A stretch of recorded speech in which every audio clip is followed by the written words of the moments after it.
for this gathering today, and we thank you for the seasons of holidays that you've given us. We pray, Lord, for the safety of our city workers and our police and fire departments, and we thank you so much for their efforts and the efforts of our clerk's office. We pray, Lord, that you give us the wisdom to move Attica into the future. In your name we pray, amen. Amen.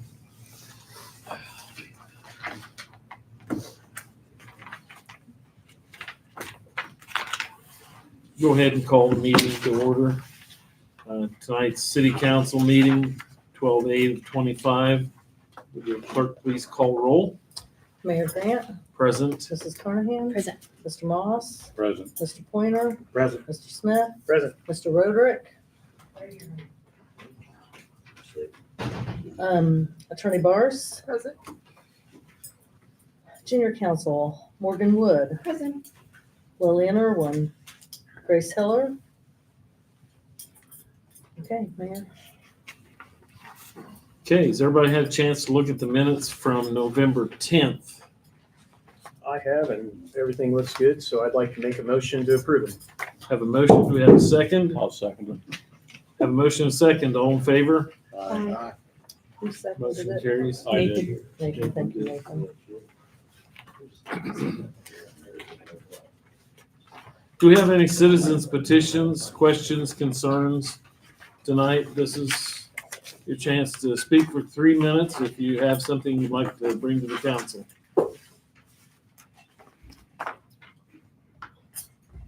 None being heard. Go ahead and move on to department heads. Mr. Swank, do you have anything for the group tonight? The playground's been completed down at the riverfront. When it warms up, of course, we'll probably put down some gravel and seed and straw the area. While the contractor was down there erecting it, there was a gentleman that had stopped in there. And he wanted to thank the mayor for following through with pretty much the pledge of building that playground. I don't know, they thought that maybe he was the fiance of the woman that lost the family in that.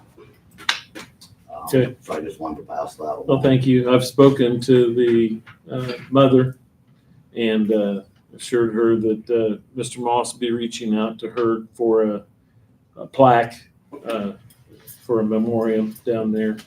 So we'll be working on that. And I told her as soon as the weather breaks, we'll dedicate the park to the kids. So probably be April, guessing. Could someone reach out to her and find out how much sentimental value that old Parker Garage Foundation has? I would like for all of you to take a look at that and see it kind of makes the park look out of place with that there. Okay. There's still a concrete slab and like a footing that was right there. It looks like it was just for the garage. Okay, I'll talk to her. Eric, is that a place where we're talking about maybe putting the memorial at, or? After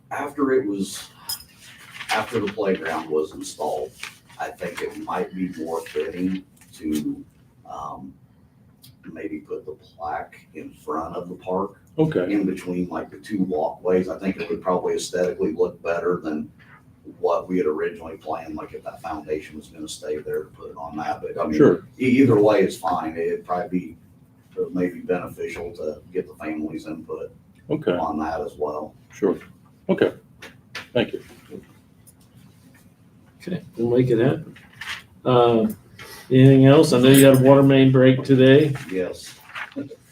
so. Yeah, last night. Yep, it's taken care of. We've got to finish putting some gravel in it first thing in the morning and. Where was it at? 114 Ruby Road. Oh, that's, okay. I did see you there this morning. Okay. Oh, sorry, that was silly.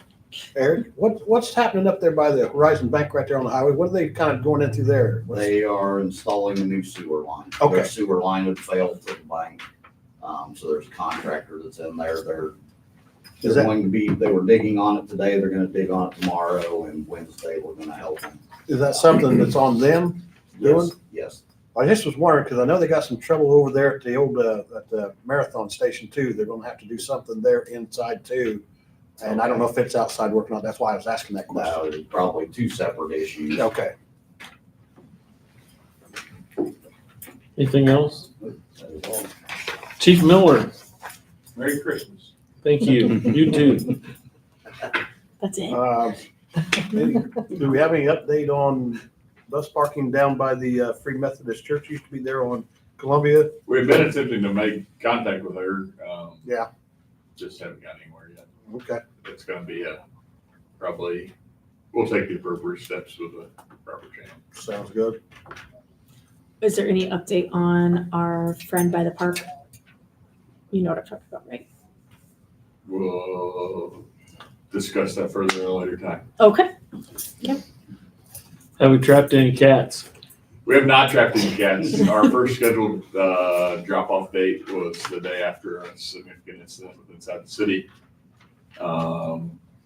We were scheduled for one this week, but the vet is out of town.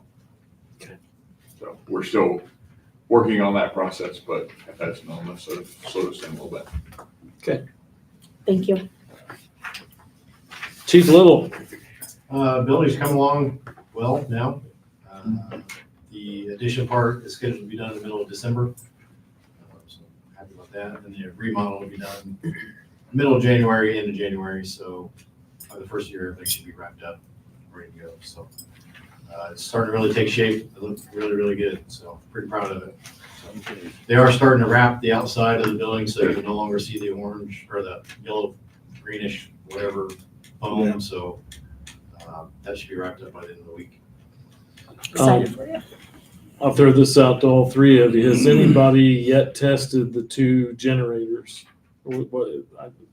Obviously, they're installed, but Currently, our generator doesn't have power to it yet. That is on the agenda for next week, and then they should have it running by next week.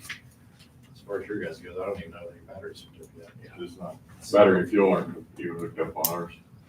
okay. I just, with cold weather moving in, that's always a concern. We don't want to be without power here, so I thought that would be a good thing to have before the weather turns, and we'd have a warming station at least if things really go south or go north, I guess I should say. Anything else? Mrs. Broadwater. Larry, can I go? I'm sorry. Can I go ahead? Oh, I'm sorry. I forgot about you, Okay. Johnny. Johnny wants to make a presentation here. Yeah, so I think Chief Little's doing such a great job down there with the fire territory, and it's like, as I was thinking, I really don't know many of the firefighters, and that's my fault.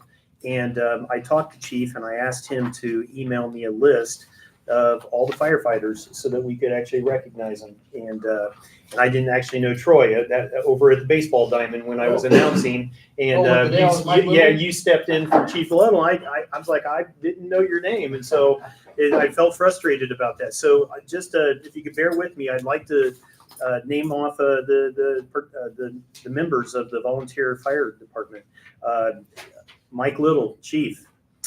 Chris Beadle, firefighter. Troy Routson, captain. Tim Blackburn, deputy chief. Eric Haley, safety captain. Case Oltman, firefighter. David Bruner, firefighter. Josh James, deputy chief. Aaron Cooper, firefighter. Ashley Cooper, firefighter. Lee Booth, firefighter. Benjamin Barnett, firefighter. Cindy Friend, firefighter. Bobby Phillips, firefighter. Benjamin Kuhn? Kuhn? Okay. Benjamin Kuhn, firefighter. Chance Billingsley, firefighter. And Jackson Riley, firefighter. So thank you guys. Really appreciate all the hard work. Thank you, guys.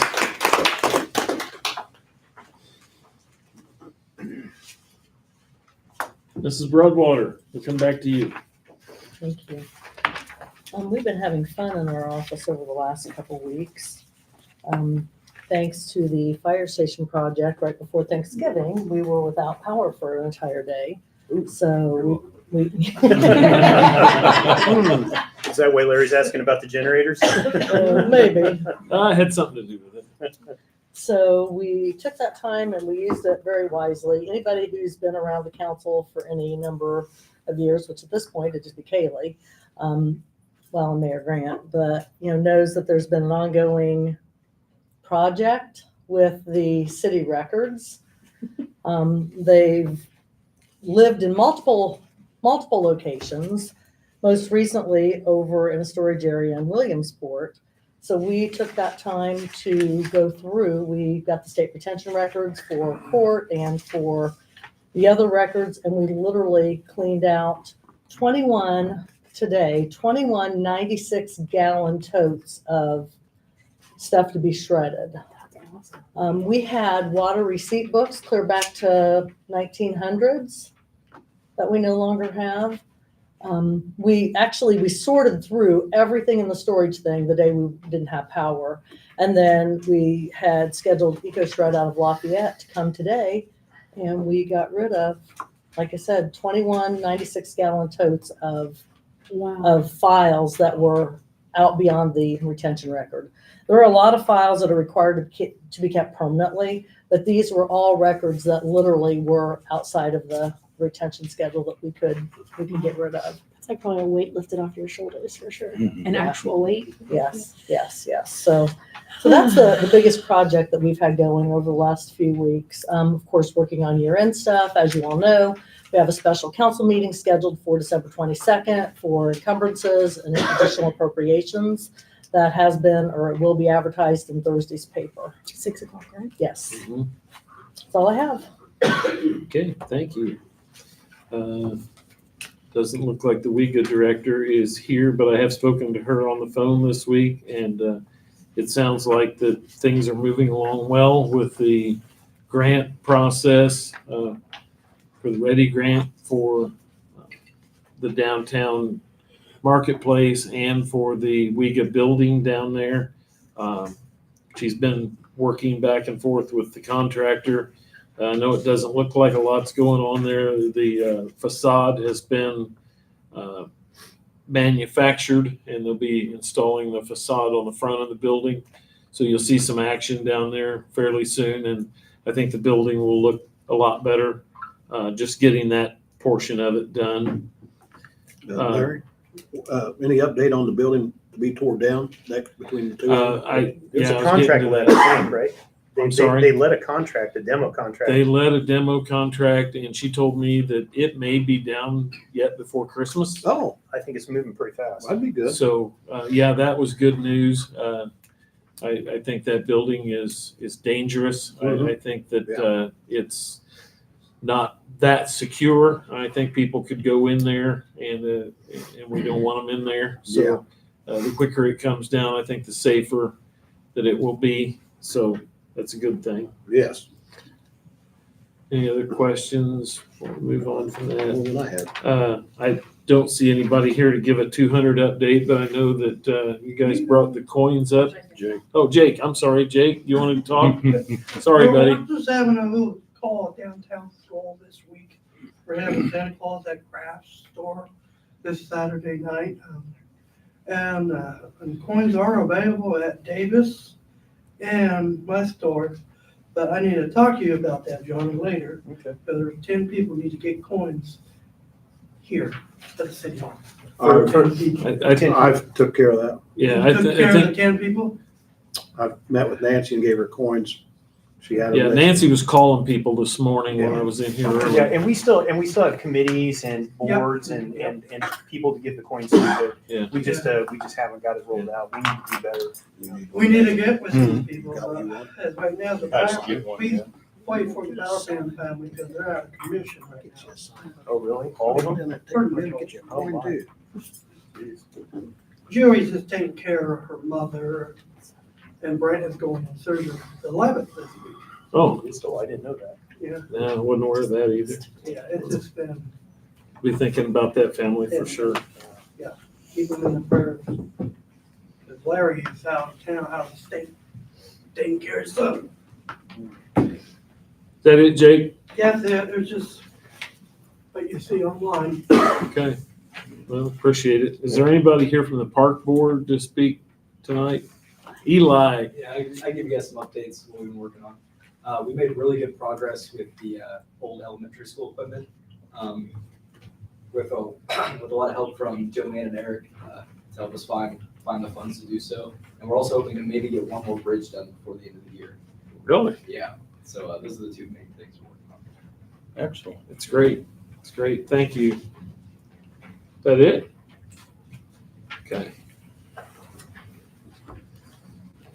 Junior council reports. I know that Grace and Morgan have been working on recruiting some new junior council members.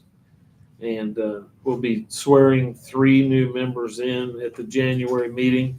Adam Gerard, Caden Murphy, and Mason Dixon. You have anything to add to that, Morgan? Morgan's the only one we got here tonight. So I actually do. So it's not about the JC members, obviously, but so since since SRO Officer Kyle had to get his back surgery done, Officer Hill has been doing a fabulous job from myself and then what I've been hearing around in the community. I would also like to give him kudos to him for standing outside after the Attica Elementary's Christmas program to make sure everyone is getting safely back to their cars and not getting hit or slipping and falling on ice in the school parking lot. Very good. Larry, is there any more discussion about giving a stipend to the junior council? Or I guess we kicked around possibly the possible of having a small financial benefit for them to attend, because really Morgan's been the only one that's been here for quite some time. And even the president hasn't been here. So is it something that we can lure them here to get them to show up? And if they don't show up and they just carry the title, do we even, if they're not here for more than a certain amount of times, do they even get considered, do they even get to put that on their resume, so to speak? Yeah, that's a good point. I know we've had some members that showed up at the first meeting and never came back. So that's a good point. And it's probably something that we need to drill into the new members, that you need to be here or you're not going to be here. So I don't know that we can legally give a stipend to junior council members, but I'd have to double check. It would be. Or maybe a donation toward a scholarship, maybe, or something. yeah, that'd be a good idea. Yeah, that might be interesting. I mean, even if it's a little something, it'd always help. Yeah. Well, there you go. That could really be. Yeah, a good deal. I'd like that. When I my like that daughter- too. Scholarship would be better than direct payments. Yeah. Would it Yeah. be scholarships to each one of the board members, though? So it would be they would be entitled to a scholarship if they Attended so many meetings. attended so many meetings, Yeah. and it would Yeah. almost be a contract with the city. Even if it's like $100, that adds up a lot of times at the end of the year if they get any other scholarships. Oh, I like that. I like that. Every penny counts. You too. I'm just saying, for like the college I'm looking at, I almost have a full ride. There's like some small payments, but like overall, I almost have a full ride for where I'm looking at. Congratulations. Yeah, but you That's still great. have to pay for books, don't you? Yeah. Okay, well, that's where this money can come in handy. Yeah. And we could make it where it's unrestricted, maybe, or to go for books and such. Yeah, how many are we going to have? How many members? It's up to 5. So let's make it more lucrative. Can we do that? We need to talk about it. Yeah. You figure out where that would come from and Yeah. how That gets paid out. how it gets paid out and so on. You have anything else, Morgan? I don't think so. Okay, well, thank you. We appreciate you being here. Thank Very you. loyal. Unfinished business, I'll move through those fairly quick. Annexation of Harrison Hills property south. That whole annexation thing has been kind of kicked around quite a bit, just due to, I think, the fact that everybody was waiting on the solar company to see what they were going to do and see how that was going to pan out. And it doesn't look like it's moving right now, so therefore the annexation isn't either. I still think it would be beneficial for the city to have those areas annexed into the city, so we can plan for future growth. So it's not off the table, but it's some of the property owners have just kind of pushed back and said they're waiting. Ambulance relocation progress, I still haven't heard back any further from Duke Energy, but I like I said last month, they didn't say no, which is a good thing. I reached back out to them this week and there was no updates. So still, till they say no, we're still hopeful that that could move forward with relocating the ambulance out at the Duke Energy building. I think that would be an ideal location. The money that we have set aside for a match to the grant, I think that could be used. You know, if we decided not to move forward with building a new building, and that could be a longer term thing, I think we could roll that money into what it takes to get that building livable for the ambulance folks to stay out there. I know they're going through a transition right now with their hours and some things within the county, so we'll see how that's going to work out for them as well. Larry, can I ask a question on that?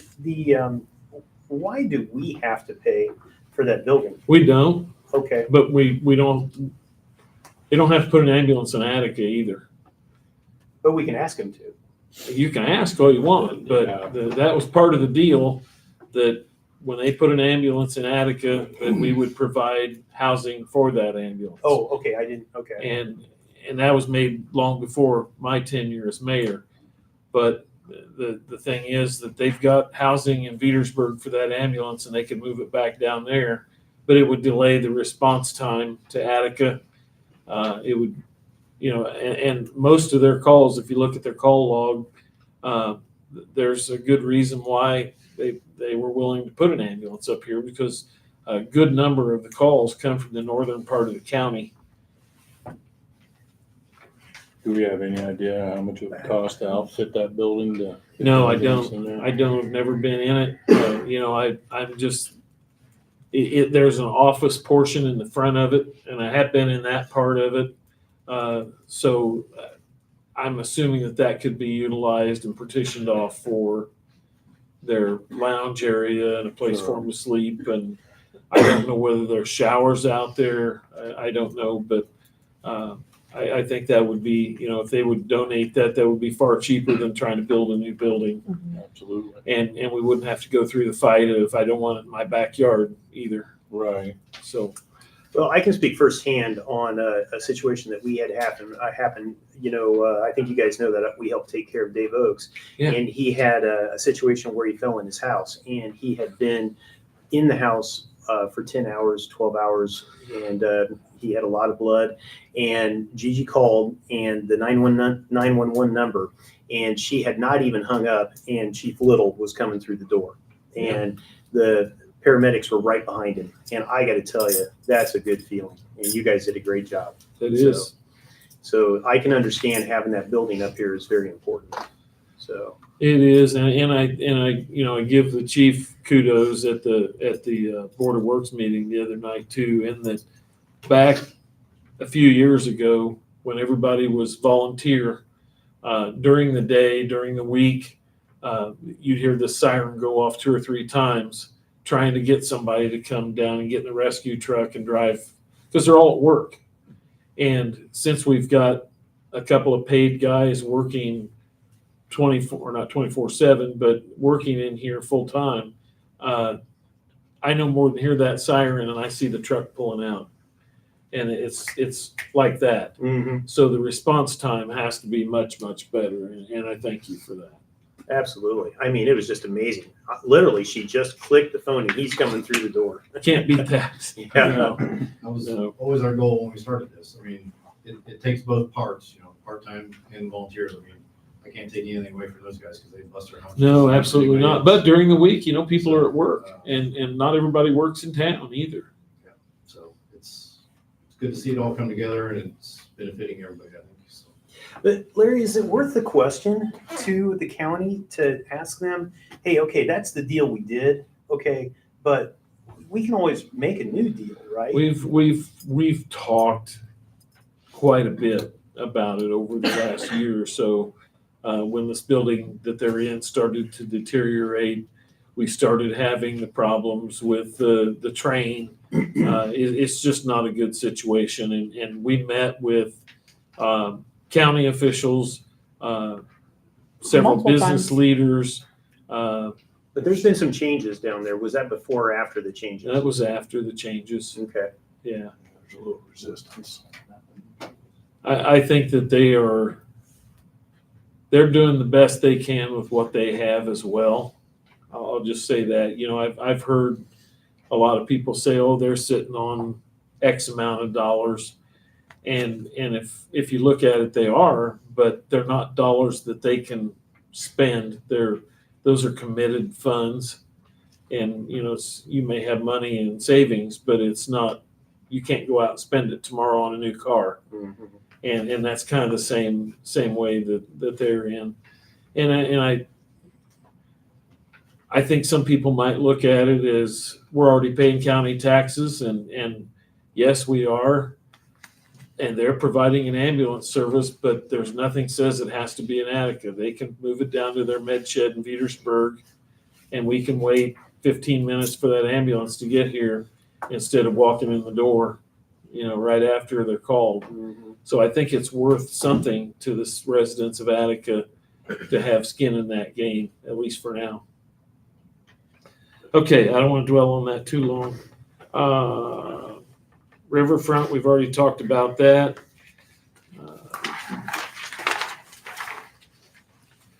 CCMG, I think most of you know that we were awarded $1 million for road repairs, and this is the biggest award that we've ever had for road repairs. Now, with that being said, the cost of road repairs is a lot more than it's ever been as well.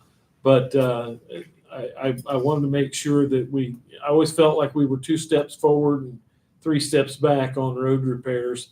And back in the day when we would put $50,000 in for our match, and we get, maybe a couple of $100,000, sometimes that went quite a ways back in the day. But It wasn't that long ago. it doesn't go that far now, especially it seems like after COVID, things really took off and changed. So we've got a list of roads through our PAMP survey that the city engineers did and worked with Eric, and we identified several streets in town that are in dire need of repair. It may not be the street that everybody wants because everybody thinks that their street is the worst one in town, and I know that. But I think you're going to see some progress come this spring, and we'll or summer whenever we can get it scheduled. So appreciate That'll everybody's make people help on happy. that. That'll make people happy. I think so, and it's like I said, that's a lot of money. I saw in the paper the other day where Frankfurt also got $1 million in there. 3 times, 4 times the size of Attica. So I think we did really good for the size of our city and what we're going to be able to do with that. Well, and the best thing also is we don't have to use any of our resources to implement that. It's all contracted out. It's all contracted. Except for Eric. I mean, Eric has to do the inspections, but it's. Yeah. So I think that's a good thing, and I want to thank everybody that was involved with that. HWC did a great job in helping us get that funding in place. There was a lot of hoops to jump through. You wouldn't believe all the paperwork that had to be sent in to make that happen. Go ahead and move on to new business. Pause and clause proposal for 2026.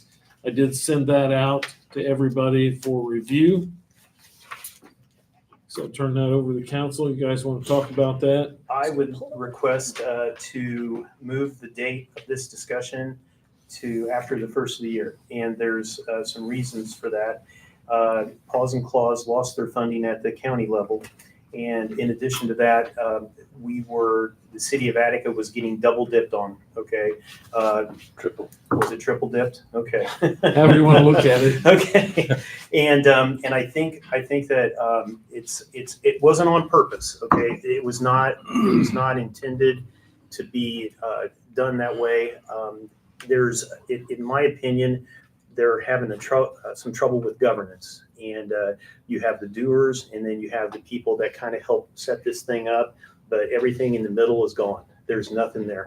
And so we're setting up a meeting to meet with Ms. Broderick, she's on vacation, as Garrett had mentioned, and we're going to talk with her and possibly take a look, not as, specifically as Attica, but maybe drive it back to the county completely, the whole thing, and maybe even look to grow the business countywide.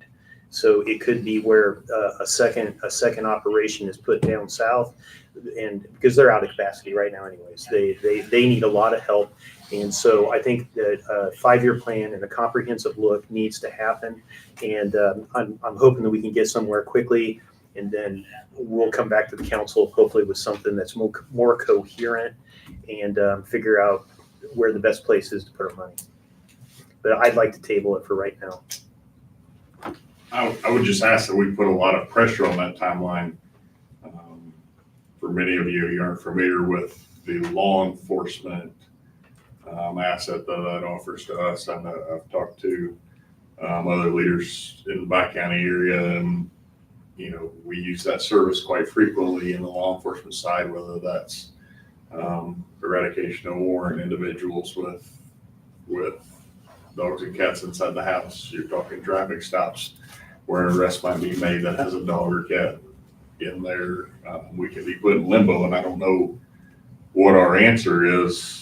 If somebody needs to go to jail and there's an animal in a vehicle or animal in a house, or that could put us in. We're just waiting for her to get back from vacation. Yeah, so it's going to happen let's quick. just be sure that we're Yeah. pretty strenuous on a timeline, however that works out, Yeah. just so that we have a plan moving forward after January 1. And actually, Terry Holt was saying the same thing. So it's your lockstep with what. I was just going to tell him that we were going to bring the person down with the dog and drop them off at the sheriff's office. You live on a farm, don't you? So More animals. So we can expand. So I'd like to make a motion to table this discussion until just after the first of the year. Have a motion? Do we have a second for that? Can I do like a little bit of talking? Just Sure, a little bit? absolutely, yeah. So looking at their proposal or their contract with us again, I have concerns, and the reason if you're going to go meet with them, I guess maybe you could bring up some of the concerns, or maybe Absolutely. an alternative or something like this. Kaylee, if you'd like to be, or if you want, you can come and be a part of the Uh, meeting. Yeah, if I can get a babysitter, I will absolutely. I can Okay, do or that. we can work around your schedule. Keep in mind, you can't have more than two council members. good point. Oh, true. Good Okay. point. Okay. 1, 2. So that's fine, Jimmy, but you seem to be glued to Johnny, so I just want to make sure there weren't going to be three of you. I can I can dump him off. It's not a problem. Okay. I'll say this. My grandpa was the president of the Humane Society around here at one time. Mhm. That's what I do now. So I'm an animal lover. Me I too. mean, but that's where I stand with it. So if we can make this better for the city, that's what we need to do. I just think the whole thing needs to be retooled. I mean, it really does. And it needs to be countywide, and there needs to be a board put in place that really it can govern things. There's a lot of work that has to be done quickly. And the county's not going to give any money until they have assurances that there's transparency, deliverables, and communication. I'd have to The agree with county that, didn't too. even put it in their budget this year. Oh no, we were there when they didn't. Yeah. So even if the county commissioners decided tomorrow that they were going to go ahead and move forward, they don't have any money to do it this year. There's a trap door that's available. I think I don't really know exactly contract wise how to do it. I'm just throwing this out there. I would like to see it put in to say, I do feel like we need some type of service. I don't know what that looks like based on, hey, here's a chunk of change and there's no, what's the word I'm looking for? There's like not checks and balance. We're writing a check, giving you the money, and we haven't done a great job ourselves of checking back up on those services to making sure that we're being met with that. Because currently I feel we're paying for the service multiple times. That Attica residents are not seeing the benefit of that, multiple $10,000 check. We're not seeing the benefit And the money that we're giving them, we could almost hire an individual to do that. to do that here. Right. Yeah. Right. So And I think the problem is also countywide, because I think they have small contracts with other places that are all saying the same thing. And I think that the person that's running the show, turning the wheel every day, she's doing a great job, but I think she's being asked to do a lot more than that. And she needs to be taken out of that role. And there needs to be a board put in place that can oversee these things and work with the county, work with the cities to make sure that they're getting the deliverables that they're expecting. And so that's the reason why I wanted to delay this, because I think if we have this conversation early next month, it'll be a lot different. I'd say I'd like to see some value there because they shut off for what, 2-3 months last year? They were full. They were full, so they weren't help at all. Right. But they took But our they took money, money. you know. And I think that's where my Put a sour taste in my mouth. Mhm. That, and they did not inform us of this explosive cat issue. We had to hear it from citizens and everybody else. They were not transparent at all. I got to admit that I'm not very receptive to helping them out. I'm going to have to see, something good.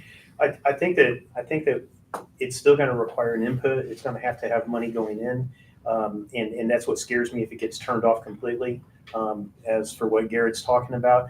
But I New think business model may a benefit completely them. new business model. And the whole thing needs to be retooled. And they need a 5-year plan. It's like, but some of this stuff we have to build confidence with all the communities that they're receiving the services. But at the same time, they struggle. And they're struggling because I don't think they have enough resources, just human resources, to help them run the business. And I know there's a lot of volunteers out there. I think I saw Connie. I'm thinking that she would probably have no problem getting involved.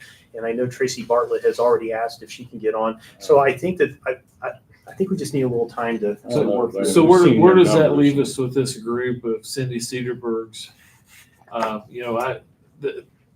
They were talking maybe 50 cats to kind of kickstart this thing, and at roughly $100 per cat. And they were going to come So and trap them. They were going and to come trap transport them, do the whole thing. That's, do the- That's the seems whole like kit a and better caboodle. deal to me. And so you're looking at $5,000 there for 50 cats. And I don't think that 50 cats is going to get done through Paws and Claws in the next year, probably. It won't, probably. So I'm just looking at, can we carve out $5,000 to give to Cindy's group to kickstart this thing? I 100% support I'd that. go with it. I would like to, in fairness, give Paws and Claws, just That's sit down. at least with a them. conversation. Yes, I think that's fair. Okay. And I think that actually the county needs a de facto standard here is really what we need. We need a group countywide that is responsible for taking care of these issues.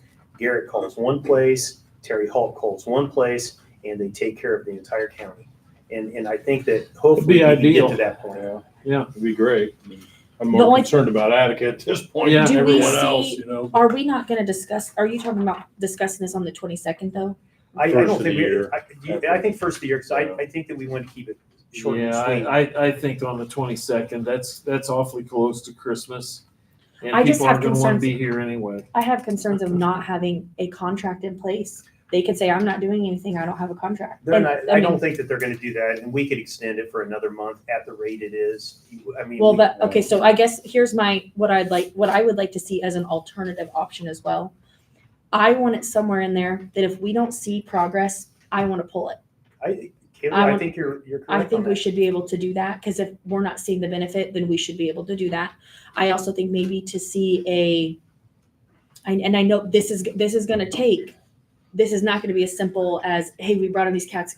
Attica's going to write this $8,700 check every, whatever it is.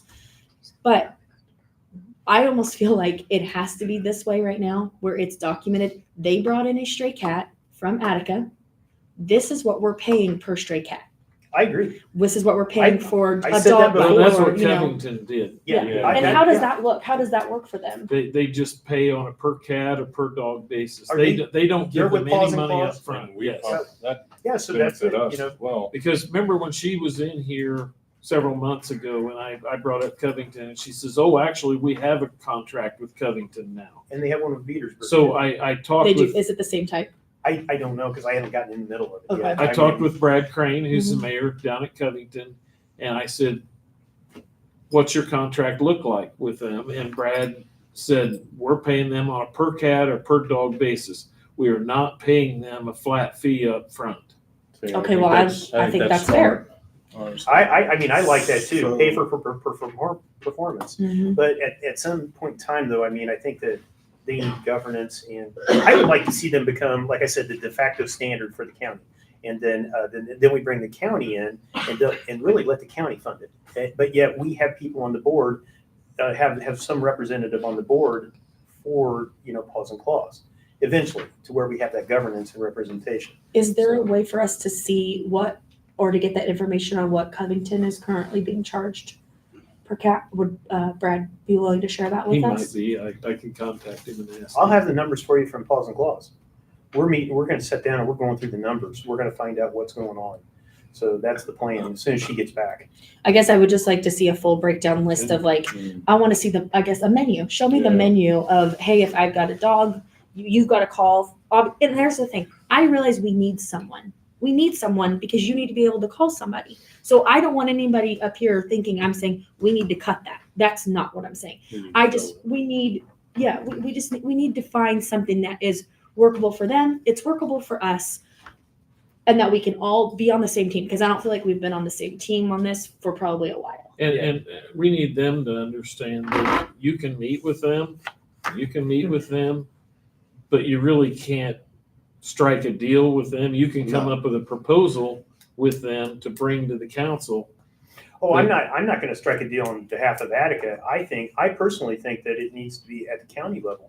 And I think that we benefit. I mean, that's where I want to get to with this. We may have to get through one more year. Cut us out of it. Yeah, Yeah, we and- shouldn't have to be paid. Almost wonder if you didn't hit on something about, how was it you said, pay as you go or something like that. But I was thinking, maybe cut that contract, at least for now, to a month by month contract. So we divide that up. I'm a okay month, with that.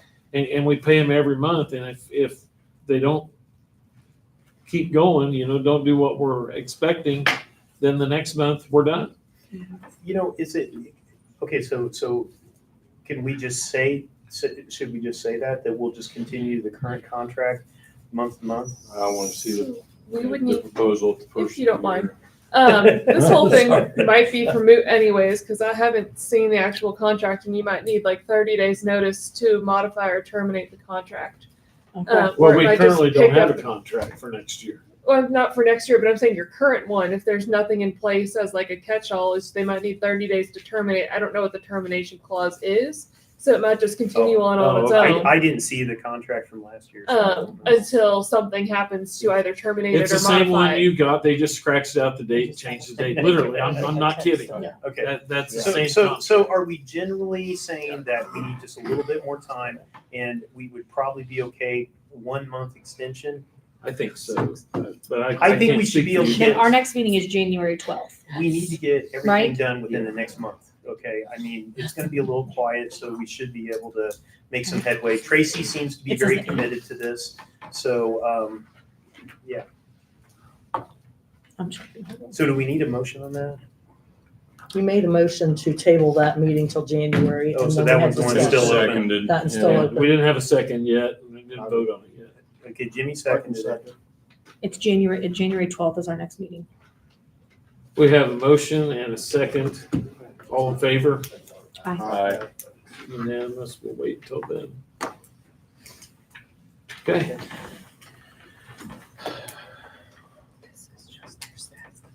Okay. Looks like you got out of that. New park board appointment. Most of you know that our park board president stepped down, and I asked Tony Crane to step into that position.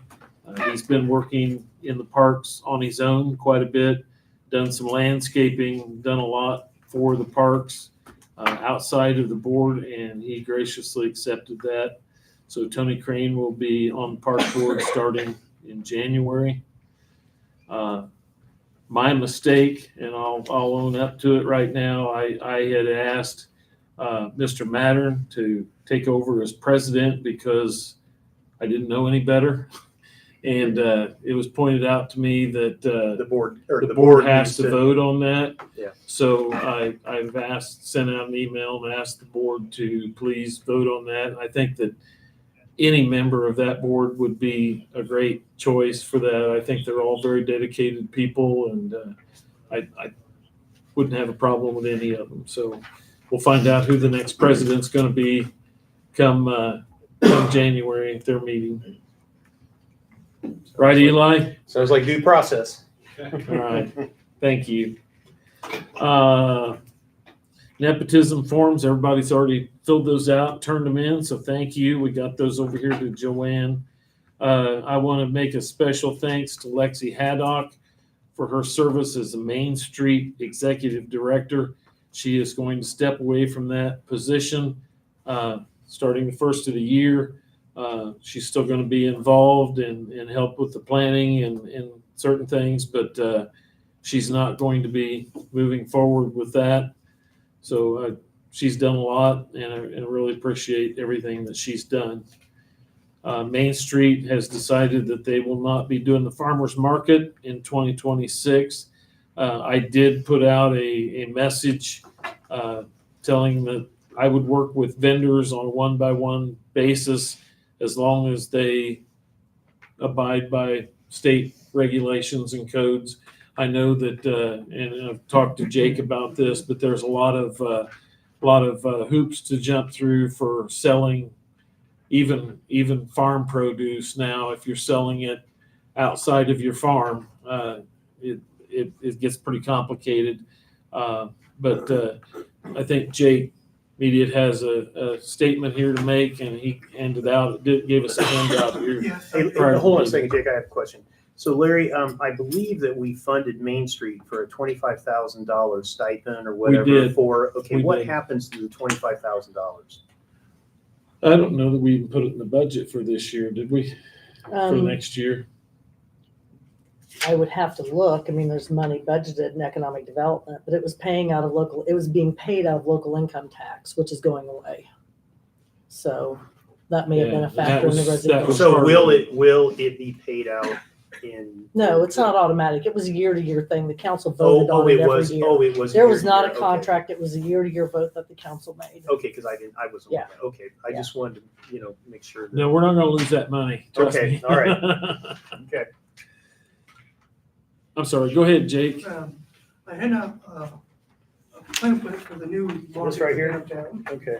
And I need the council approval on the dates of the closure of the section of Main Street that will be front of my store.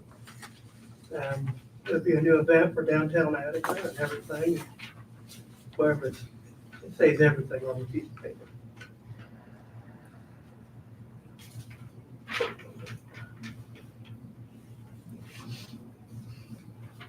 Are any of those dates, Jake, on holidays, No, or do they conflict with anything that the city might have scheduled? those are on the second Saturday of every month. Okay.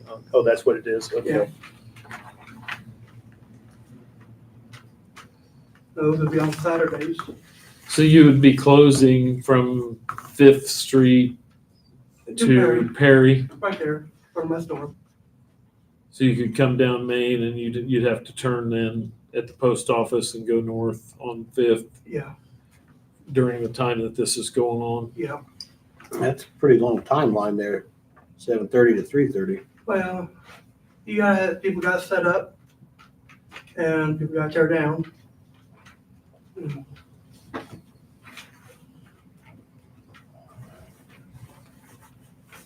Well, I think it's great that you're doing it, and thank you for the effort. Well, we have plenty of parking down there. Yeah, I don't think parking's really gonna be an issue. You got Harrison's lot or the old bank lot across the street.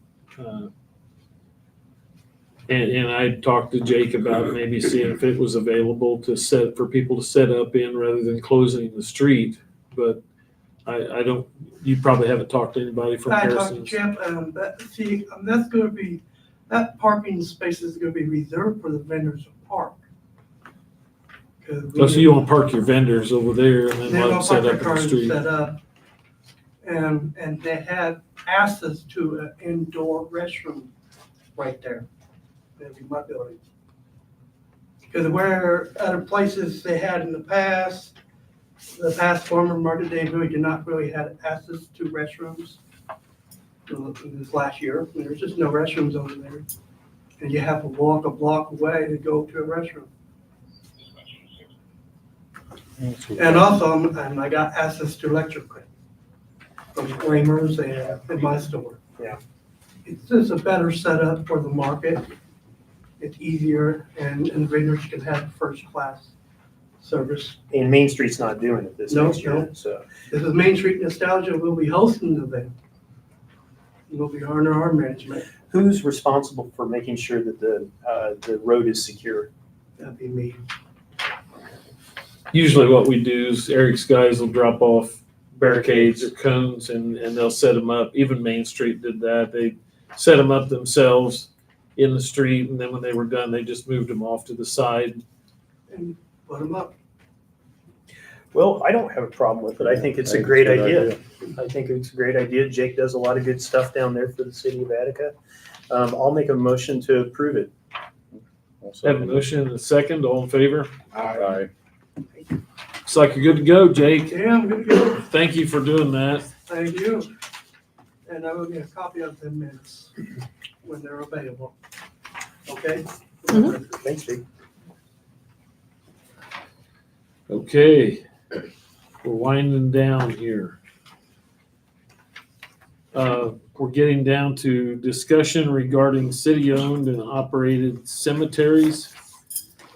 Chief, I don't know whether you guys, I know Eric may have a dog in the fight here, but I don't know whether you guys do, so if you don't want to hang around, I'm not gonna chastise you. I think we're okay. Okay. And Councilman Smith has a presentation that he's put together to talk about this. It's not the big presentation. I still have a big presentation put together because I don't have all the numbers, and so it'll take me a little while to get those accumulated. But I do have information, and as I had mentioned in my roundtable, and then I asked Larry to actually, because this is so important to bring it out and put a focus on this. The city has, I don't know why it's gotten to this point, but you know, there's a reason why cities don't own cemeteries. And probably one of the biggest reasons is because they pay overhead, they pay, you know, people to mow, and these people are full boat. They have FICA, they have insurance, they have all these things. And so it's the way the cemetery, okay, first of all, I didn't know, because I didn't know much about the cemetery business. I've got a real good buddy I went to school with that owns multiple funeral homes up in northern Indiana, but I haven't talked to him yet. But I made one phone call, and it wasn't very far, and it went to Hope Cemetery. And I talked to the sexton down there, and they have a beautiful business model. It's just a beautiful business model for a cemetery. They actually are profitable. They're a profitable cemetery, and they are almost the same size as the Attica Riverside Cemetery. And what they've done and what they've discovered, or how to work it, is they don't have any full-time staff, and they contract. They contract the people. They have a sexton just like we have Orville. And the only difference between them and Attica is that back many years ago, instead of being subsidized by the taxpayers, they actually jumped on and implemented what's called a perpetual care endowment. Okay, and the way the perpetual care endowment works is that 15%, between 5 and 15% of all plot sales actually go into an endowment. It's actually paid into the state. It's state law, and this endowment builds over time.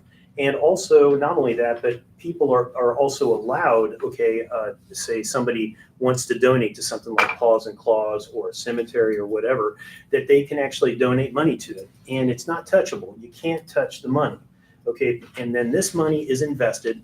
There is actually there's a group of trustees or a board that oversees it, And as this money grows, it's actually for that reason, for maintenance, for care, for administration costs, for not paving roads, but clearing roads and doing all those kinds of things.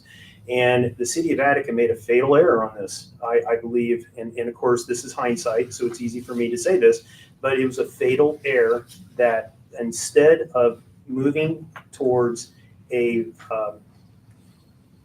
perpetual care endowment back in the 60s, like most other places did, they decided that they were just going to continue to fund it with taxpayer money. And so the taxpayers of Attica, and I will mention the city taxpayers, okay, have funded this. Although county taxpayers don't fund it, they are buried there.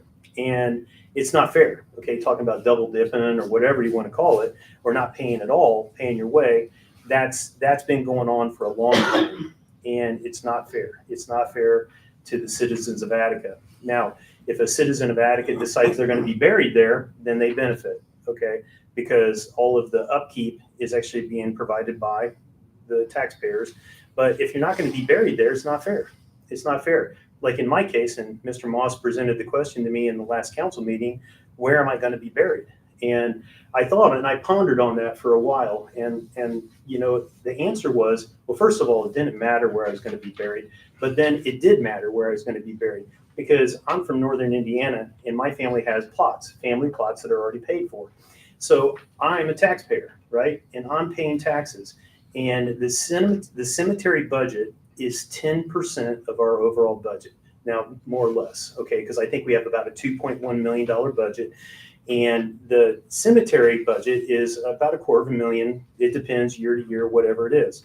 And so I don't want my taxpayer dollars going to that loss out there. I really don't. I want my taxpayer dollars going to the riverfront development. I want to, you know, you ask yourself, of course, we're working on Attica Recreation and we've lost our swimming pool. In my opinion, because we've subsidized the cemetery, we don't have a pool. And if we would have cut bait a long time ago, there would have been millions of dollars available to do a lot of other things in the city.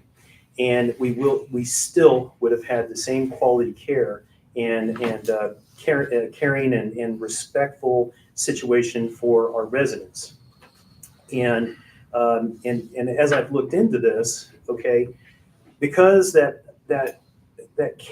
perpetual care fund is not there, and it's been continually subsidized every year by the taxpayers, it's a real problem, because now we're almost stuck. We're almost kind of stuck here with our situation. We're going to continue to lose money on this situation, and about the only way I see that we can actually we have a turning point coming up in 2027. Orville has been the sexton out at the cemetery for many years, and he's retired. And Orville's done a great job taking care of everything.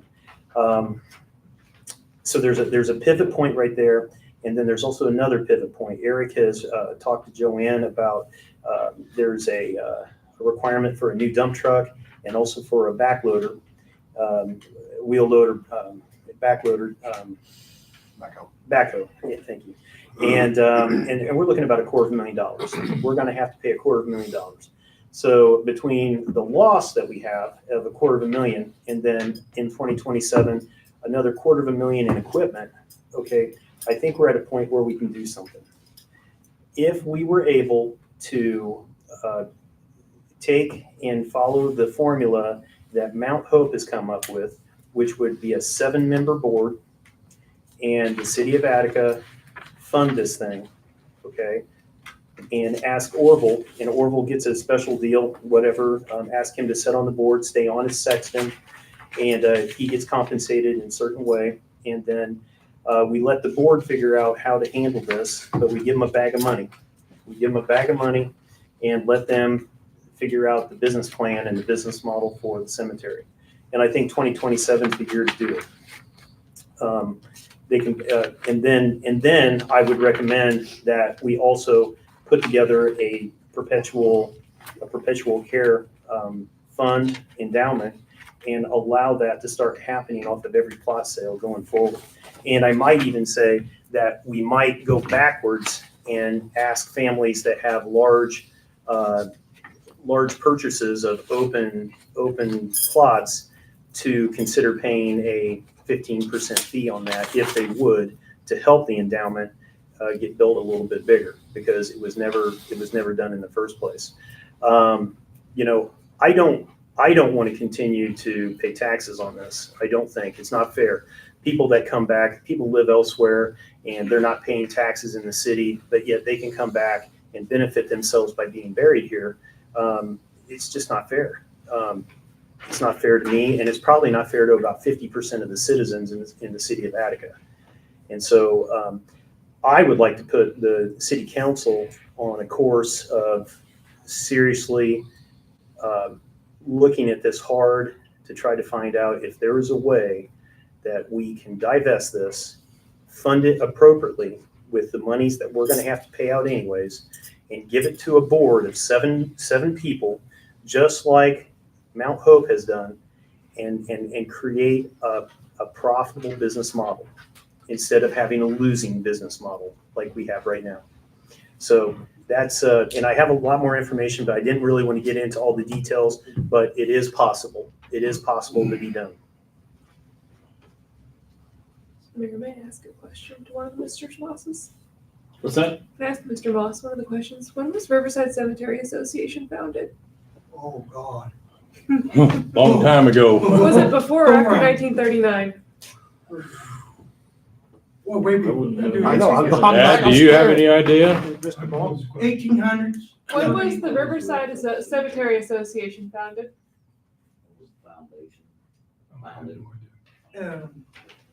Long time ago. So 1939 changes the analysis whether it's before or after. So as these Before. questions come I up, we would would say have to know. before. Because the old section up there is Well over. yeah, you're talking mid 1800s, Okay. some of them. Does anybody know if there's any Civil War generals buried out there or Civil War Generals, soldiers? no. No. But we have the Civil Soldiers. War cannon. At the war. Because soldiers also changes the analysis if they're from the Civil War, and I'm assuming there's no American Revolutionary ones out there. There is Probably. Is there one? It's in the old Attica Cemetery. Oh, here. Well, and that's a whole nother part I want to bring up as well. Okay. Those are all factors that changed what you can and can't do. Okay. Oh, that's interesting. So, It's all We So I got guess several, it's, we got a lot of World War II vets in there. yeah. World War One. Yeah. And the city of Attica does have perpetual funds. The city of Attica has perpetual funds, cemetery perpetual funds, we have them, The perpetual care. yes. One, Tell- two, can you tell more three, about that? 4, 5. There's 6 of them. Yeah, we have perpetual care funds. So how do There's you not fund, a lot how of do you, money in them. how do you but- fund those? People can donate. Oh, so they're donated. They're not off plot sale, so they are just off Right, of a. right. I mean, they could be funded in any way that was set up, but the funds that we have were funds from donations. Okay. And I think you could, I mean, we could decide to we could combine these funds. Let's just say that. You could combine these funds and then put a portion of the plot sales in there like you're talking about. Well, that's state law. I mean, there's a state law that oversees that. And you actually have to establish a bank account. And I believe that on the board, it has to have a banker that oversees that fund. That's I if they believe. have a So- board, not a municipally owned. Right, cemetery. Right, yeah, We- right, yeah, right. right, exactly. So But I'm what's, just saying, as a municipality, we could do that. and that you- wouldn't be a bad we could idea. pledge a portion of the sales of the lots to go into that fund. But I think though that the way it's set up right now, it's really not fair. It's not fair to the citizens of Attica, because there are some citizens that really benefit. If you are going to die and be buried there, then fine, you benefit, okay? Because the city right now is paying for those funds because they're paying for everything. But it's not fair to the citizens that don't get buried there. And actually, we're subsidizing this. Our costs are mostly, we're okay on burying people. Let me just say that. I mean, I don't think we lose money, and correct me if I'm wrong. I don't think we lose a lot of money on burying people because we do charge for that, opening, closing of graves, all that. Where it costs us the most is the care, the mowing, the weed eating, that sort of thing every year. But Larry, I think that the problem is that cemeteries by nature are designed they're piece rate. It's a piece rate deal. You don't have a bunch of people dying at one time, or you pray you don't have that happen. Correct. And so you don't want to, a successful business model is when you have people that go to work and you pay. Okay, you pay to bury these people and you don't carry the overhead, okay, in the meantime. And you go here, you get your grave opened and closed and you pay for it. You hire out, the mowing in the summer and you do these things and you control the cost. And that's where we fail. And even if we keep it, we're still going to fail. In my opinion, if the city lops this off, and even if you throw in the $500,000, you fund this thing with $500,000 by 2027, they choose whether they go buy new equipment or not. And you give it to a nonprofit organization and it's out of the city's hair. And it will be taken care of even better. And I might even add that there's a couple of other cemeteries that are in terrible shape that I drove by to go to Crossroads. We were talking about there earlier. I was just appalled by the condition of that one cemetery that's just down the road from me. It just gets mowed and that's about it. And does the city do that? Cemetery owned by Logan Township. Well, that's We us. don't don't take know. care of that. The township takes care Well, of I it. question if And they're that, taking and care that's of it. scary. That's one of the reasons it scares me let me back up. And Johnny knows this because I told him before the meeting, but we spent about $152,000 last year on Riverside Cemetery. Joanne, correct me if I'm wrong on these numbers. But Where's the $250,000? we coming may from? budget that much, but we spent $152,000. Now, Okay. Orville's a sexton out there, and a good portion of that is his salary. A portion of what Orville does is not necessarily out there. I saw him out here blowing leaves. I know he helped Eric a couple of weekends ago on sewer. He does some things that are funded out of his salary that may not be cemetery. That was one reason why we moved his salary and everything in the cemetery over to the general fund instead of strictly out of the cemetery fund. So I don't think that we're actually losing money per se as much as the picture is being painted. I wouldn't want to divest ourselves of the cemetery and have it end up looking like the cemetery that you're talking about. I don't want it No, either. that That's we not what I don't- want. That we don't have any control over. And I'm afraid that if we divest it and 5 years down the road, it looks like that other cemetery, what's our recourse? We have none. We've given you have it to up. set it up correctly. You have to set it up with the right Yeah, people to govern it. And clearly, okay, the right people to govern, and these are our loved ones that are planted in that they're in that one cemetery now that looks terrible. Okay. And so we're allowing that to happen right now. And that should be addressed as well. But the point is that and here's the thing, if SB1 goes away, if that comes true, okay, you're not going to have $250,000 to do anything with, and you're going to end up cutting something you somewhere. keep saying $250,000, but we spent $152,000. I have never seen that number. For 2024, we spent $115,844 on the cemetery. No, that's payroll. No, that's cemetery expenses 100% total. 115? Yes, Because what I was looking at, that Well, was just payroll. you were looking at wrong information. Payroll was 82,000. So yeah. Payroll was 82,194. Cemetery operating expenses, 4896, gas and oil, 6,200, cemetery telephone, $695. These are actual expenses paid out. Cemetery utility, water and heat, $3,546.59. Cemetery repairs, $5,351.38, for a total of $115,844.32 for 2024. For 2025, year-to-date expenses are more than that. For 2025, they're up to 150 this year. But it has never been $250,000. For 2023, the expenses were $139,000. For 2022, the expenses were $127,000. For 2020, the expenses were $121,000. And even though, beginning in 2022, the city, 2022, the cemetery had its own tax rate, exactly like Park has its own tax rate. And in 2022, we were advised by our municipal advisors to roll it into general because it wasn't making a profit every year. And, the years that it wasn't making a profit, we're not selling as many graves. The opening and closings, are down, then it was eating into our cash reserves. So the cemetery tax rate, property tax rate, excise tax rate, CVAT rate, FIT rate, none of those went away.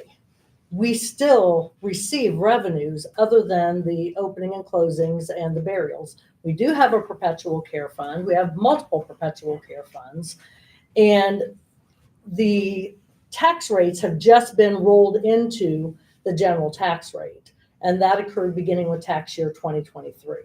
So if you look at, I did a 4% compounding analysis on it based on the property tax rates that were received in 2022. And this was just a 4% average compound. So in 2023, the part of the general property tax we received that would have been considered our prior cemetery would have been $91,505. And this isn't even including the other sources of revenue, the excise, the FIT, the CVET.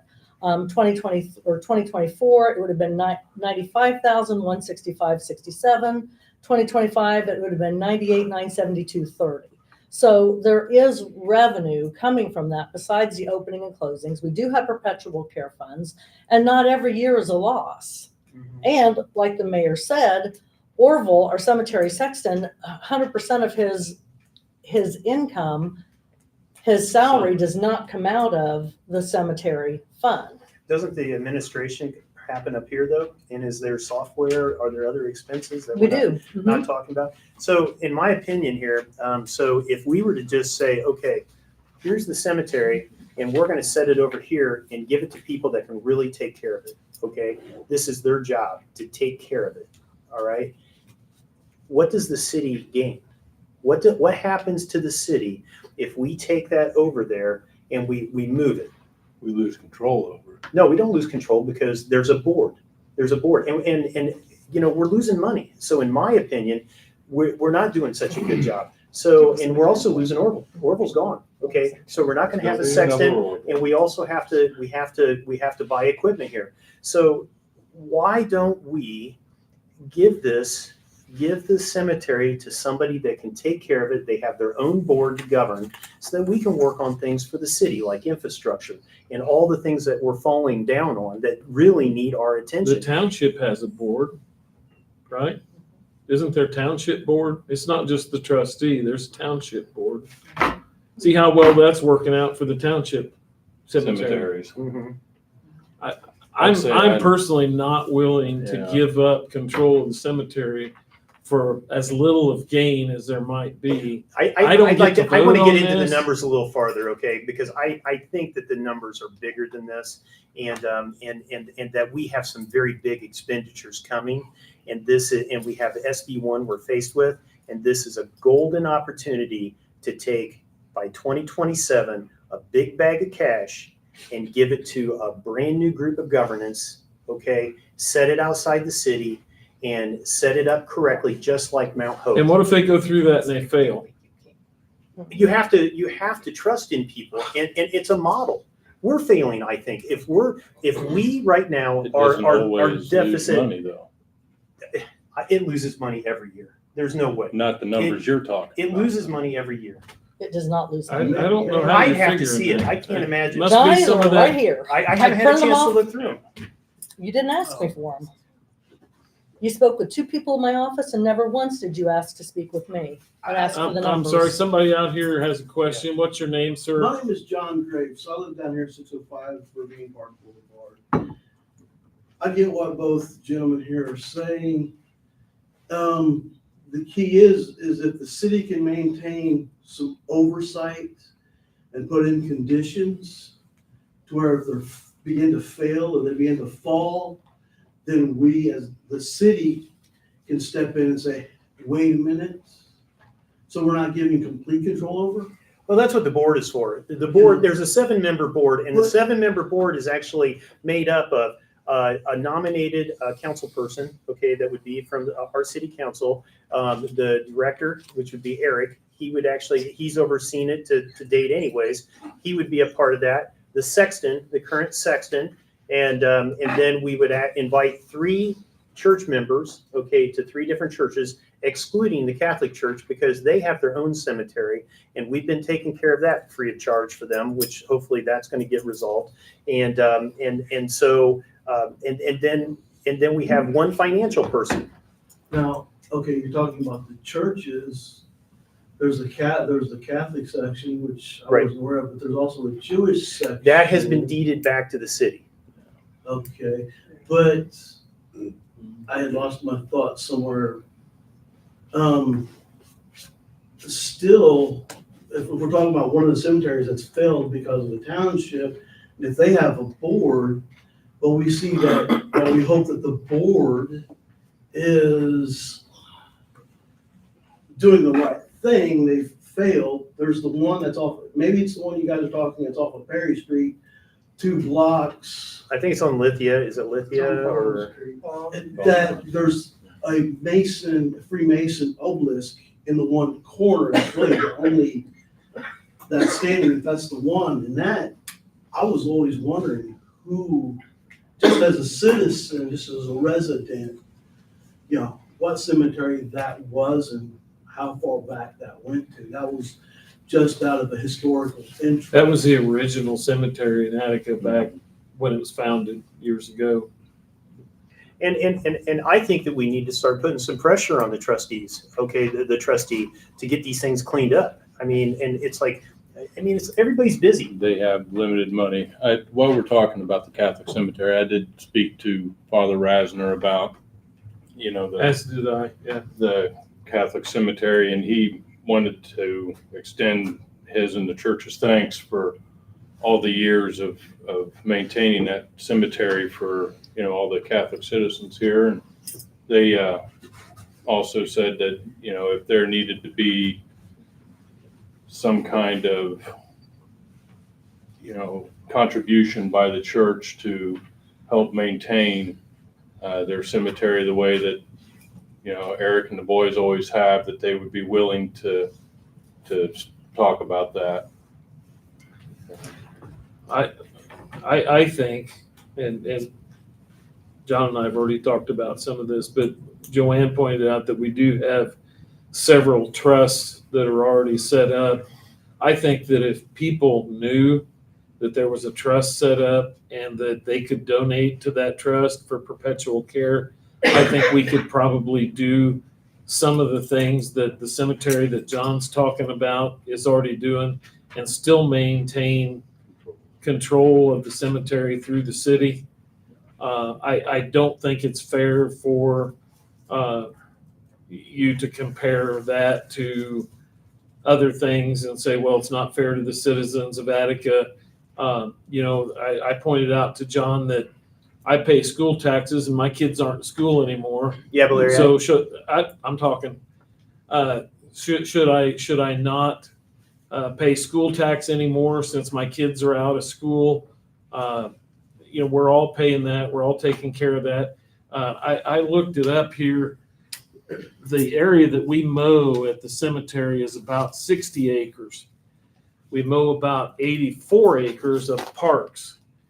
So if I choose not to take advantage of the parks, does that mean I shouldn't pay for the care of the parks either? I mean, where do you stop this? Do you want to cut the parks off and give those off to another group to maintain and take care of? I don't know. I don't know where you draw that line. You could look at the cemetery as a memorial park, and how is that different than any other park in our city? Kids don't obviously go out there and play, but it's near and dear to a lot of people's hearts in this town.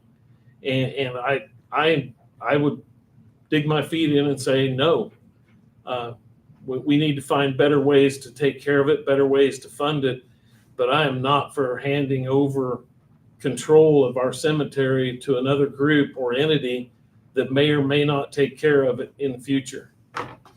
Larry, you might not be able to take care of it in the future. If SB1 happens, you're not going to have the money to take care of it. There's And- no and so- funding out of SB1 for the cemeteries.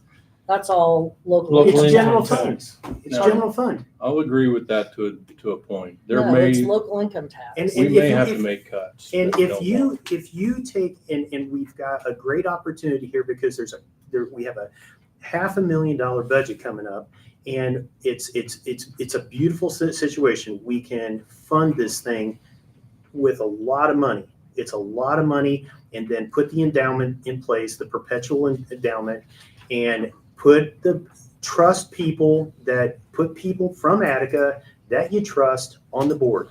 Okay, the churches, a board member here, the director of works, okay, the sexton. They're already taking care of it anyways, and so they will now have the full power of budget, and that's a big bunch of money. They can then choose to outsource. They don't have to carry full-time employees that are full boat. We stop right there too. You mentioned this a couple of times now, that we're paying full boat on these people. These people that mow are part-time people. They don't get benefits. The only person that's really working out there that I'm aware of on a full-time basis is Orville that has benefits. I'm just going off of the budget numbers, and I wasn't ready to present numbers because I was looking at just what the plot sales were. I was not at where you're at, Joanne. I was just looking at plot sales, and I wasn't prepared to give a full-blown presentation with the numbers, okay? I wasn't. But I was willing to share that there are people that are doing a good job with this, and they have their net positive every year. And we get rid of it, we give it to somebody that actually has people dealing with this every month. Every month, you got a whole group of people, and they got a big bag of money. And then in 2027 going forward, then Eric and his guys can work on infrastructure. And all that money that we're paying out there now, we get to keep. Even if it's 115, we don't have to put it to the cemetery. Where's the big bag of money? I'm confused on that. Where's this big bag of money coming from? We're going to have to spend $250,000 on equipment. Well, I don't understand. Well, I mean, the wheel loader's broke, okay, and it needs to be replaced. The dump truck needs to be replaced. It's $250,000. Do you use those equipment for anywhere else in the city other than cemetery? Occasionally. So it's city shared equipment. We use Orville backhoe that's where we stockpile the millings. So millings and dirt, we use Orville backhoe for that. If our backhoe is down for any period of time, we'll pull Orville's in motion. How often do you have to buy those? When was the last time you bought a backhoe? What year? 2016 Yes. Was that a city cemetery one or a city one? city. What normally happens is we buy a new one for the city, and the used one goes to the cemetery. So it's not like the full cost of that would go to the cemetery. It would be for your street department or your water department, and then they would get the old one out there. In all honesty, this go around, it was going to be set up to where the new backhoe did go to the cemetery. Okay. Just because Orville's been shortchanged all these years by always having something used. Orville, I'll give him all the credit in the world. Orville is what makes that cemetery what that cemetery is. The man truly cares, very meticulous, does an excellent job. And I will never take that away from that man. I'll back that up. He did a good job. And he's gone within a year unless we work a deal with him. And I think that if we could set this up by 2027 and fund it, there's gonna have to be money spent. And it's a big bag of money. And then, and Joanne, in 2028, even if it's 115, 120, 150, whatever it is, that's money we get back. We don't have to spend on the cemetery because we've given them, we've set them up, their ship's sailing into this, it's set up. I think there's things, and I'm not disagreeing, but I think there's more to it and things that we need to be looked at. So if we hand the cemetery off, do we lose the revenue from that? So we're not necessarily, we're not gaining revenue, we're losing revenue. Yeah. So the revenue we're getting for the cemetery that we're spending on the cemetery will go away. So we're not coming out ahead.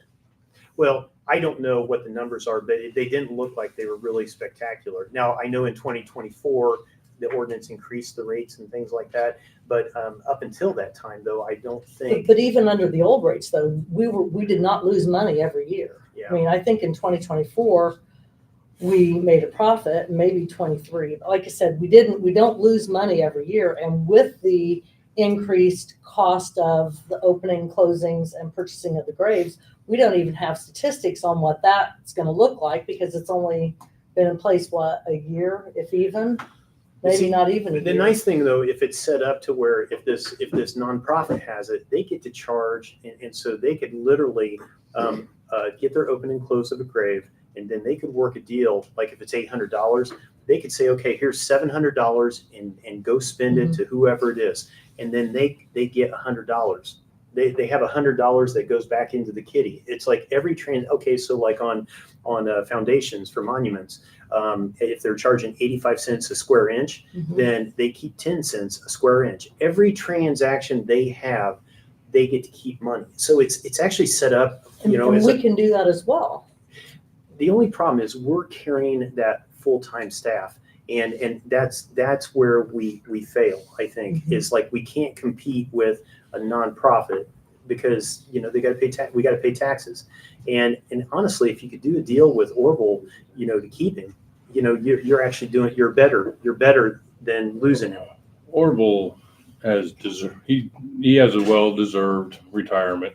Mm-hmm. He really does. He can pass his knowledge on. And that's well, something maybe there's that somebody overlap. can do. Maybe there's overlap or something. I will say one thing about this, and then I won't say anything else about it. But this SB1 is possibly going to take effect, and it might possibly make us make some really hard choices as far as our budgeting. There's going to be some things that we may have to give up, and until they figure this thing out. But one thing I would be very hesitant to give up is something that is not easily taken back.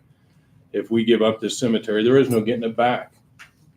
And if it does go sideways like that, then there's nothing we can do about it. And we'll have one of these cemeteries that you see out there. And I don't want that. I don't want that either. I'm just saying, and that's not I don't great. want to make any choices that can't be reversed if this thing happens. And giving up our cemetery, in my opinion, is one of those bad decisions that can't be reversed.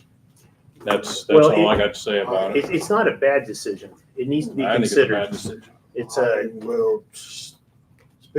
I felt bad on the bad decisions of giving our parks away as well, Nate, and we're doing it. We're giving the city. But we Cool, and the other also, stuff. we help the parks as That's why well. I say we've got a committee set up for that. We give up I mean, the cemeteries. cemetery's a different thing on me, but I know, like you say, when you give something away, it's awful hard to get it back. And That's where I'm at with it. Not with the parks, because if the Attica reg, if it does not follow through and get everything done, and if we collapse, then the city gets the property back. It's gonna be built into the contract that if something happens, it automatically reverts back. But who So the decides? city's not losing anything with that. But who decides when that is that you fail? Is it 5 years or 10-year window? Well, but there's a difference though, because you're raising your own funds, right? Mhm. You're raising your own funds, and this is not the case. This is a business, okay? It is a business that can be profitable. If it is set up correctly, the plot sales, just like you said, Joanne, the plot sales, the opening and closing of graves, and other things that can be sold through that, it can sustain itself. The revenue, as long as it's set up correctly and we get rid of that overhead. If you get rid of the overhead, they can have brand new equipment. They can do whatever they want. But keep in mind, this is going to be made up of people from Attica. We're not saying that we're giving it to somebody from, Louisiana. We're giving it to people that we trust. They're trusted people, and they have people buried there. Okay, that's who we're giving the control If to. they can do it, why can't we?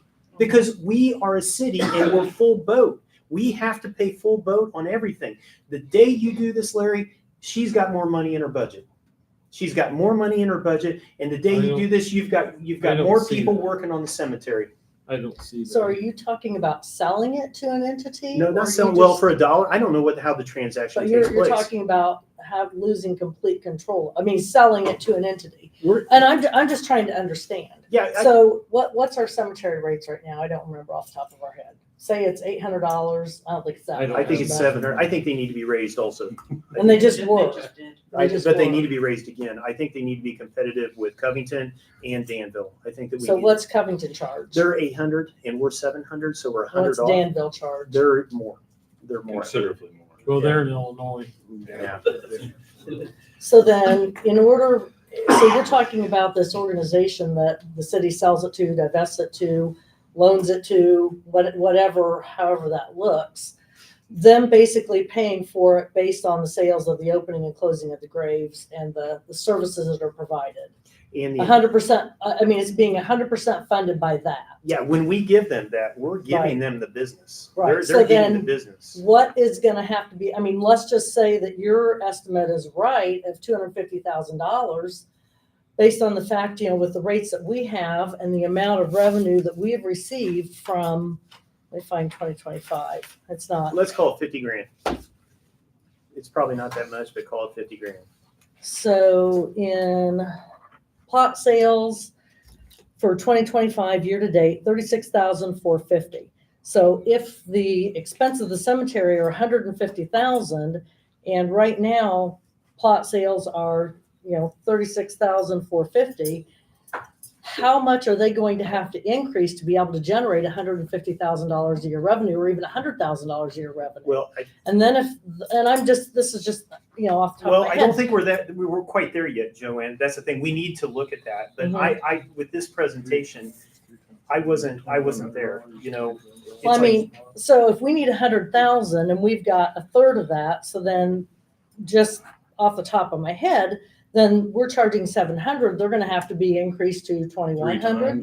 Three times the amount. I think that, And then people are going to, probably less people will then purchase them because they're untouchable. The costs are so high. no, I think that actually the costs are going to be very compatible with, well, they should duplicate or mimic what they have in Mount Hope. They really, I mean, they're just our neighbors. Who owns Mount Hope, or what's the? Mount Hope was established by, I think, the city of Covington, and they outsourced it. They Logansport, you mean? No, Covington. Is Mount Hope in No, it's in Covington? Covington. In Covington, yeah. Oh. It's a very nice cemetery. Okay. Yeah, Very and common but I think their Okay. budget, Thank you. I think their budget's about 75,000 when you factor in all the revenue, Mhm. and then they use their endowment to make up the difference. And so I'm guessing they're under 100,000 a year. That's their budget, under 100,000. How big is the cemetery? Is It's it as big as ours. comparable? It's the same, almost the comparable? same as ours, yeah.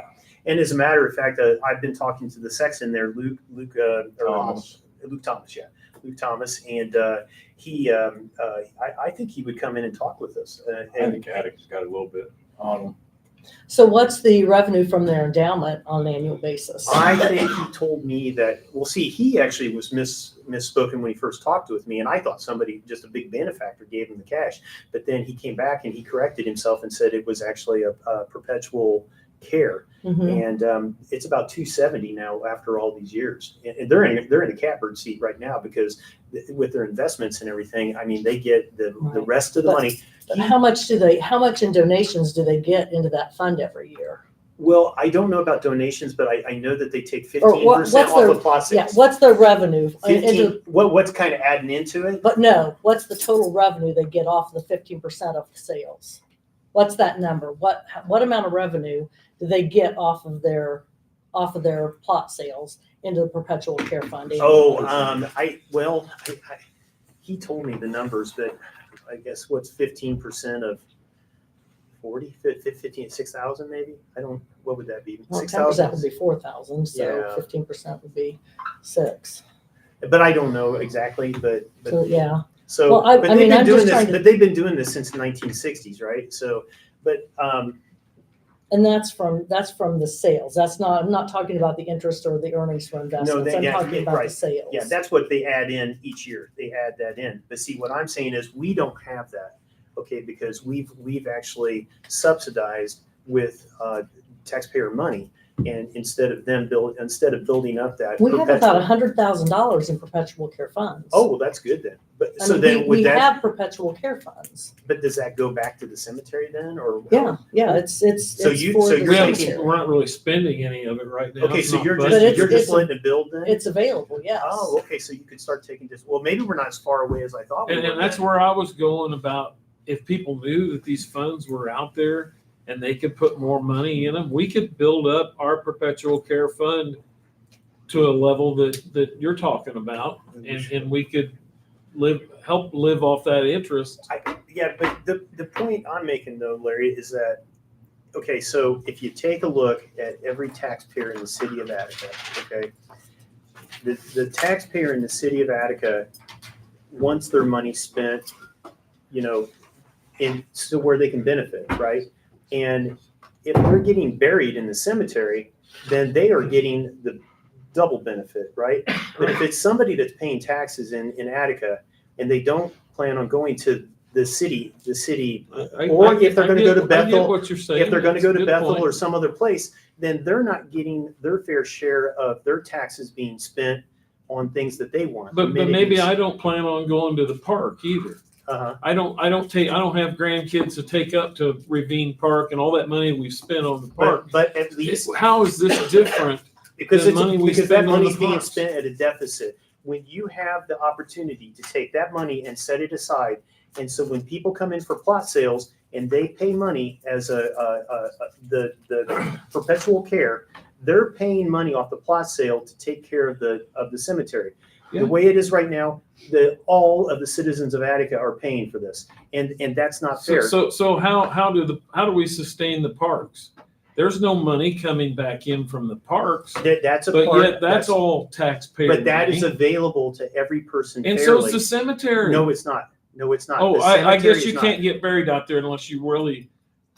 What do you mean it's not available to everybody? If Anybody can go it's out and about buy choice. a plot, It's about choice. and it's a choice whether or not you go to but you parks have no or choice if you're a taxpayer because the city is paying that. Are you suggesting to make these things a la carte kind of thing, or what? No, I just want, I- I want to take it to One where is just as hinged with the other. if you take and put this out and you have $100,000 or $150,000 and you put that back into the city, that's fair.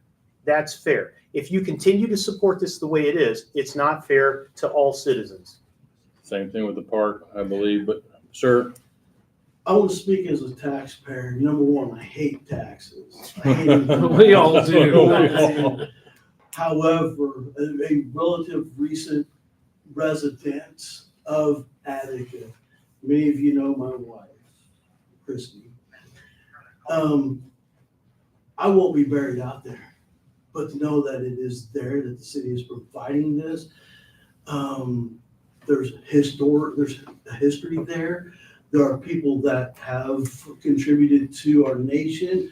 To know that our city is able to take care of and provide, while I don't know, and even in 2 generations, a lot of the people out there won't be known of who they are, but to know that they have a resting spot out there. We help to take care of Newtown Cemetery out there. To see, and of course, that's a whole different situation. Of course, Newtown's not, however that is, but to see those graves out there, they were part of the Civil War, World War I, World War II, made me appreciate what is out here. You know that the city of Attica, if we are still able to provide a resting place, even if that person comes from another state, another country, and is laid to rest there and to give honors, as a resident, as a taxpayer, okay, and the argument, while the parks are available, well, when you go to the parks, you're not paying for something that is already there, unlike, even if I were to be buried out there while my tax dollars are going to help fund, I would still have to pay for the plots and the opening and the closings, or my family would if I'm dead. So I see the argument, again, seeing the argument, but as a taxpayer, I appreciate that, and it would be nice if there was some way to be able to restore that one that was the original cemetery. Well, and if we were able to set this up correctly, your taxpayers could go, your taxpayer money could go do that. And you could have the same care, but then, Wish, yeah. you know, historically, yes. because I see the things that the city council is trying to work for with Attica, while we're losing a lot of Main Street, the history there, but yet trying to stay connected with while moving into the future. You know, I understand why buildings have to be torn down, well, that's a different thing, but, you know, so. Thank you for your comments. Yeah. Yeah, thank Appreciate you very that. much. Appreciate that. Larry, I don't want to keep going on this right now. I think can we table? You wanna table it? I want to table it. I want everybody to think about it. Joanne came prepared with some numbers, and I'd like to look at them and so I can understand better. There's lots more questions that need to be asked. And I'd like to ask the council to keep this an active topic until we can come up with the best solution. I think that's fair. Is that a motion? I guess, motion to table it. I'll second. I'll second. Oh. Yeah. Motion in 3 seconds. All in favor? Aye. I think Haley was the first. Yes, she was. All right. And I'll be happy to scan all the information I have and email it to you. Okay. Okay. Okay. I mean, I think we have all of 2026 to get something, worked. Yeah, I think And we're. just for a little bit of clarification, SEA 1 is eliminating local income tax, which is our public safety, our economic development, and our,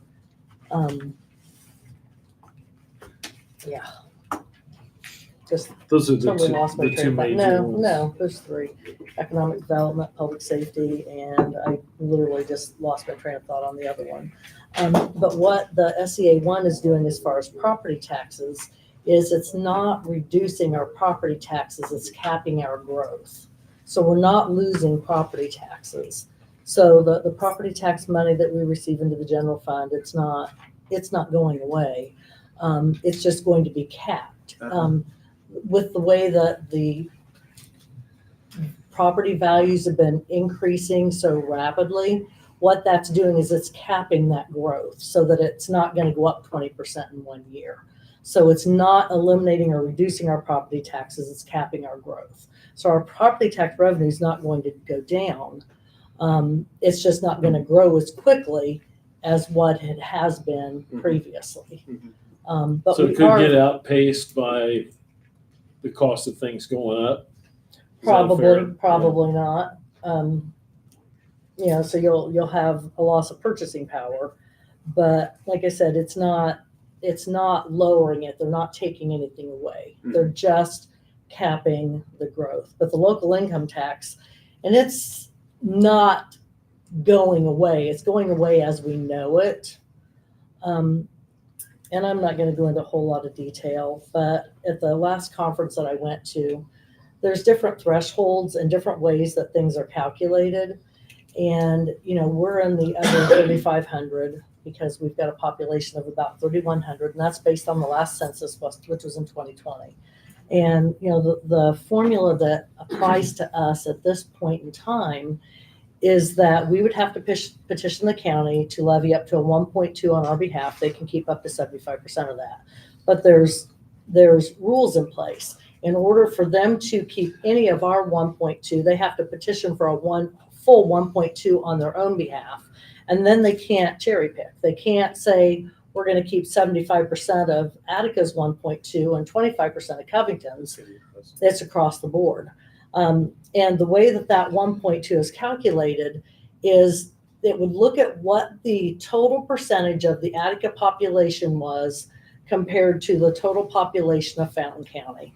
So if, 100% of the people that live in Fountain County, if the residents of Attica made up 25% of that, then our calculation, our 1.2% or 25% of 1.2% is going to be based on the percentage of calculation of the whole entire population of Fountain County. So we would get 25% in that scenario of all local income tax paid in Fountain County.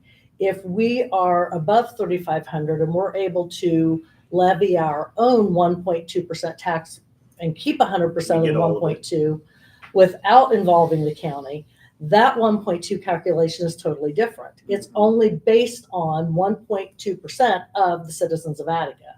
So the question becomes, are we going to get more revenue getting 1/4% of our city Everybody's. percentage of everybody, or are we going to get That makes more sense. based on 1.2% of the citizens of Attica? Mhm. At this point, we don't have that option because we're under the 3,500. 3,100, yeah. But, one of the things that, well, a couple things that need to happen is, I've talked to several representatives and, this is going to be brought up. Again, now whether or not any changes will be made, I don't know. Whether or not they're going to change the thresholds, giving people different options. I believe municipalities up to 5,000 can choose to go either way, levy their own or go through the county. But what we really need are the tools to determine which way is most advantageous, financially advantageous for us.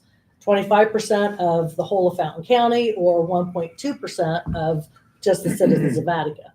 We don't have that information. It's not available. It's, the process to determine that is being worked on, but we don't have that right now. So we don't even have good information to be able to make any kind of decision because the tools just aren't there. And I'm sorry, I didn't mean to No, it's okay. take over that. It was No, just that's information okay. that And I think that's information that we all need. Right. I mean, exactly. this is information, that I, learned when I attended a conference in October, I think it was.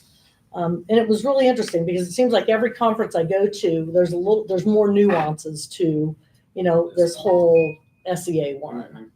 Well, and what I'm trying to do is I'm trying to represent the citizens of Attica and get in front of this, okay? And this is 10% of our budget. And honestly, it's really low-hanging fruit that we can take and set outside of the city, just like the fire territory did. And the fire territory is doing great, and they're not going to be impacted at all. And what we can do is take the initiative, and with this big budget happening, with him needing $250,000, we can fund this thing better than it would ever be funded with us, okay? Because now, and we pick a dream team. We put a dream team together of a board of directors that covers all of this, and we trust them. We trust them. We fund them correctly, and they also have the business model. You're actually giving them an operating business, so they have revenue. So this is a real opportunity for them to generate a profit. We're never going to generate a profit, really. You do know the fire territory has their own tax rate. They're not their own independent business. Yeah. You know that, Yeah. right? Well, but Time for a roundtable. You do know that though, Yeah. right? We need Okay. to Yeah. move on. Move it along. Final council roundtable. Mr. Roderick is not here, so Mr. Smith. okay. So I've been busy with the bunch of other stuff that kind of disrupted me a little bit on the riverfront. It's my intention to have both proposals ready for review before I submit them, and I hope to have them at the special council meeting for y'all. Proposals for the riverfront, for the feasibility study, as Oh, well okay. as for the sediment removal proposal. the dredging. The dredging, and I haven't had time to work on anything else except for that, besides that. Okay. And the other thing that I had was,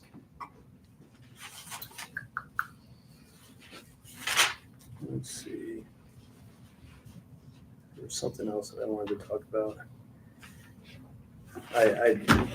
I'm so gone with this cemetery thing, I forgot my train of thought, so I'll just give it up to Okay. Jimmy here. Mr. Pointer.